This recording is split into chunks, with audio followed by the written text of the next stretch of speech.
The confession. Maya stood at the window of her Tribeca apartment, watching the city lights blur through the rain that had started falling an hour ago. Sunday morning, 7:43 a.m. 22 hours until Richard would receive Jennifer's email. 22 hours until everything she'd built could come crashing down. Except Maya wasn't waiting anymore. She'd spent the hours since midnight preparing. Not panicking, not spiraling. Preparing. Her laptop sat open on the dining table, displaying the document she'd been refining since 3 a.m.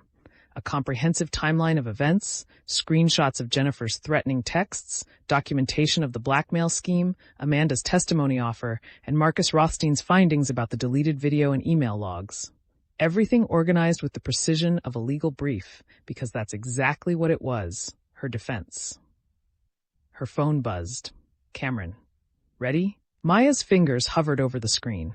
She'd told Cameron last night that she needed to do this alone, that bringing him to Richard's townhouse would only complicate things, make it look like they were presenting a unified front that suggested premeditation rather than genuine feelings that had developed unexpectedly.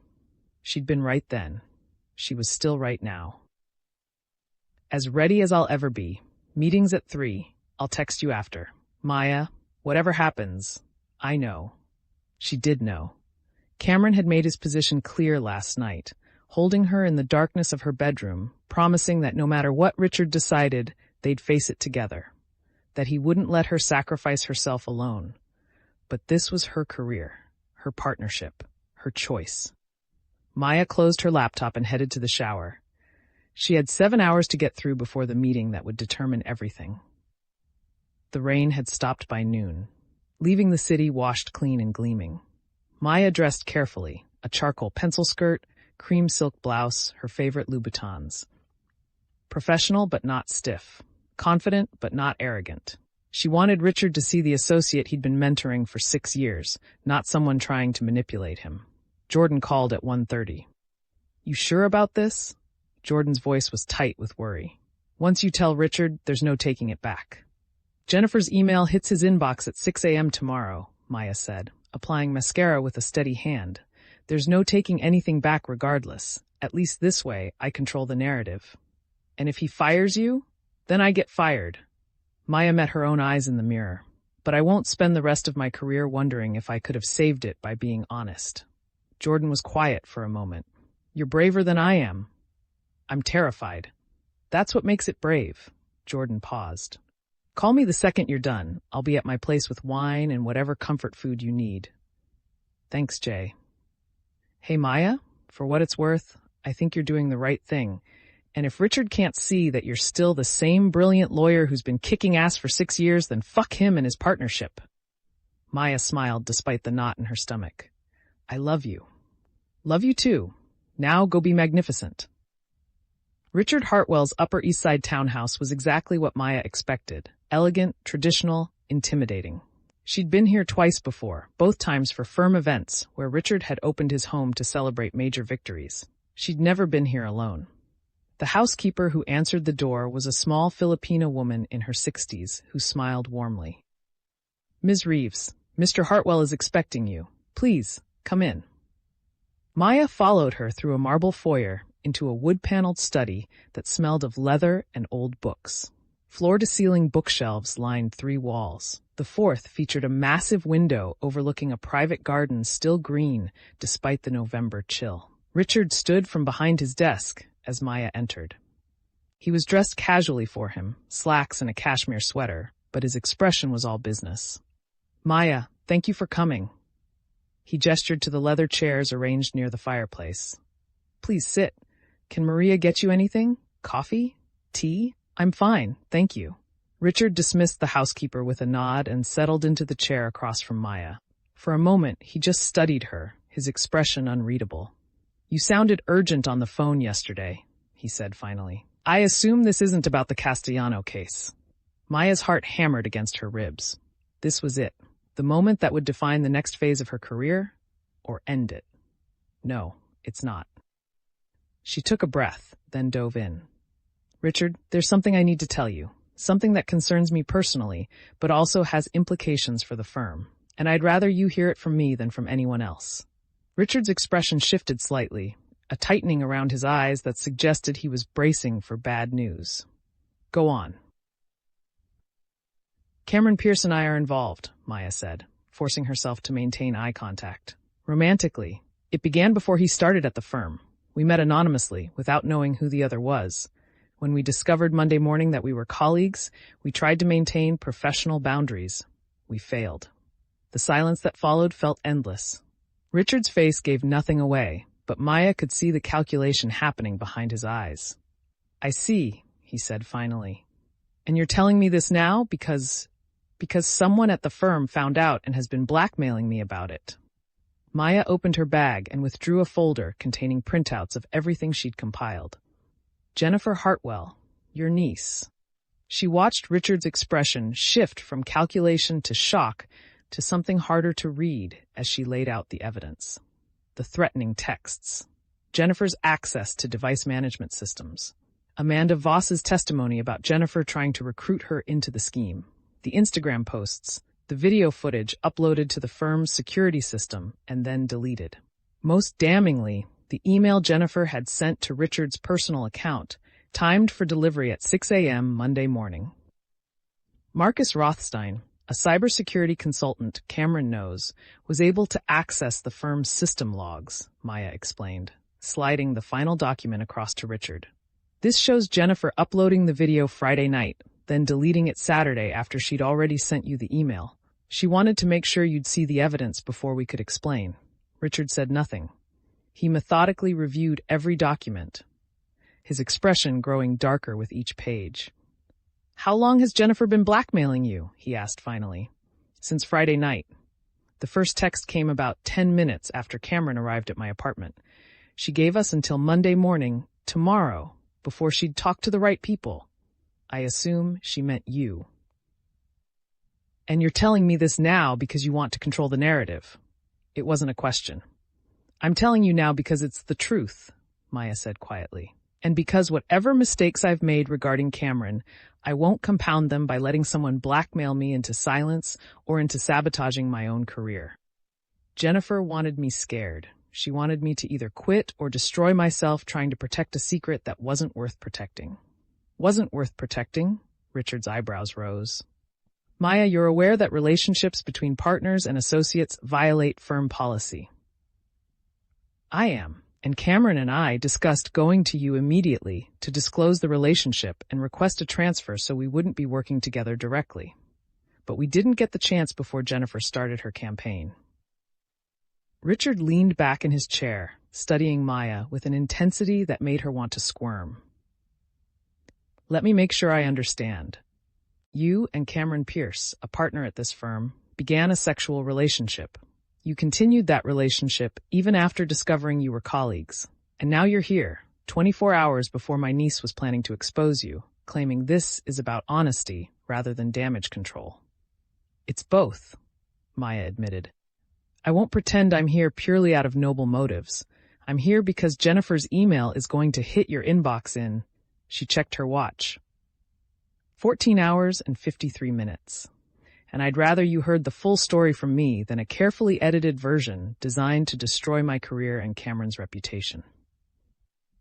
And what is the full story, Maya? Richard's voice was softer now, almost gentle. Because from where I'm sitting, it looks like you made a series of poor decisions that put your partnership prospects at risk. Maya felt tears prick her eyes, but refused to let them fall. The full story is that I met someone who made me feel something real for the first time in years.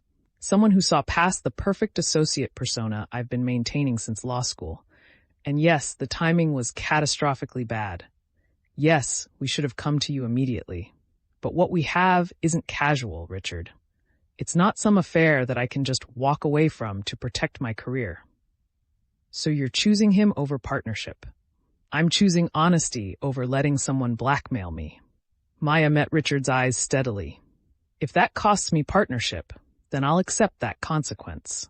But I won't accept being controlled by threats or by fear of what people might think. Richard was quiet for a long moment, his expression unreadable. Then he stood and walked to the window, gazing out at his garden. Jennifer called me yesterday, he said finally. Asked if we could meet for brunch this morning. I told her I was busy. She seemed agitated.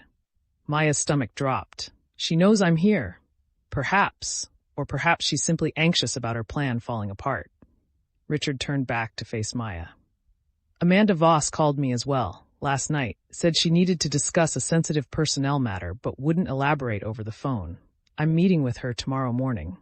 Amanda's willing to testify that Jennifer tried to recruit her, Maya said. That Jennifer explicitly said she wanted to eliminate the competition for partnership. Richard's jaw tightened. My niece has always been ambitious, but this, he shook his head. This is beyond ambition. This is malicious. I'm sorry, Maya said quietly. I know this puts you in an impossible position. You're sorry? Richard's laugh was bitter.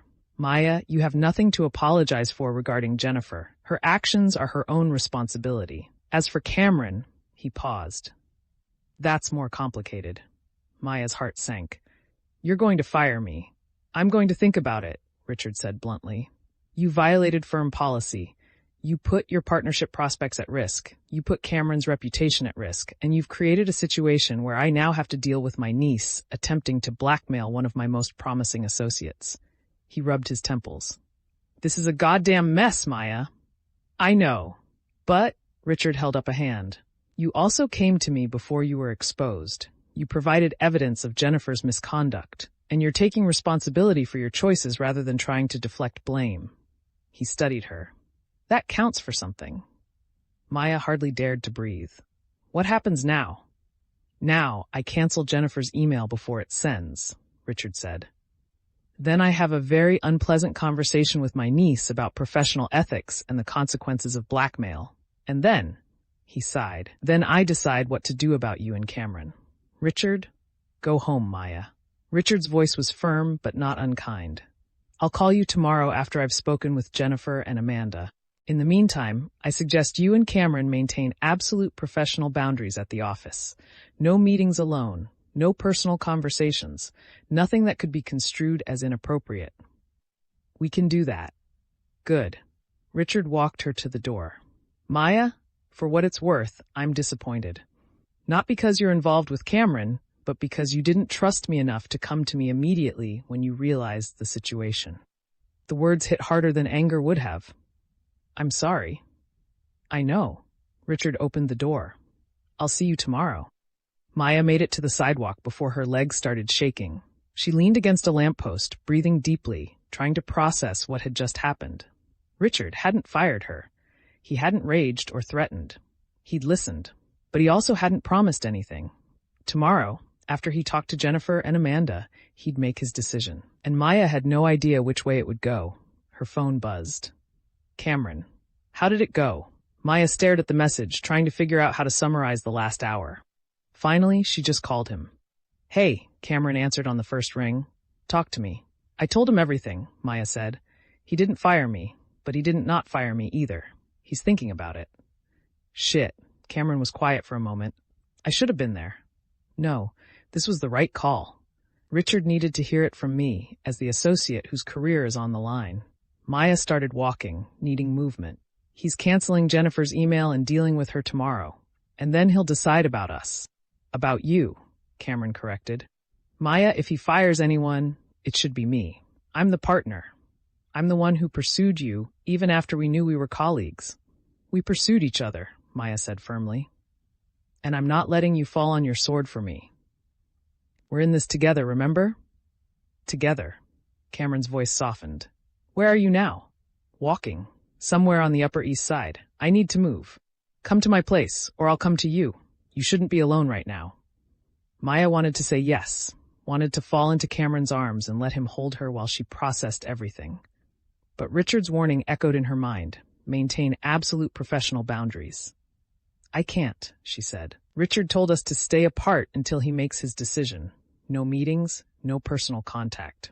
Maya, he's right, Cameron. We need to show him we can follow the rules, even if it's too late to undo the damage. Maya's voice cracked slightly. I'll be okay. Jordan's expecting me. Cameron was quiet for a long moment. Call me later, just so I know you're all right? I will, I promise. After they hung up, Maya flagged down a cab and gave Jordan's address. She stared out the window as Manhattan blurred past, thinking about everything that had happened in the past week. The anonymous hotel room, the shock of Monday morning, the Castellano case, Cameron's dinner invitation, the threatening texts, the desperate investigation. And now this, the confession that might save her career or destroy it. Her phone buzzed one more time. Unknown number. Maya's blood ran cold as she opened the message. Did you really think telling Richard would save you? He's going to choose his niece over some associate who can't keep her legs closed. Enjoy your last night at the firm, Maya. Tomorrow, everyone will know exactly what you are. Maya stared at the text, fury replacing fear. Jennifer still thought she was in control, still thought Maya would break. Maya deleted the message and turned off her phone. Let Jennifer think whatever she wanted. Tomorrow, Richard would deal with her. And Maya would face whatever consequences came. But tonight, for the first time in a week, Maya could finally breathe. The game wasn't over, but at least now, she was playing by her own rules. Thanks for watching our stories. Don't forget to like and subscribe for more epic adventures. Thanks for watching our stories. Don't forget to like and subscribe for more epic adventures.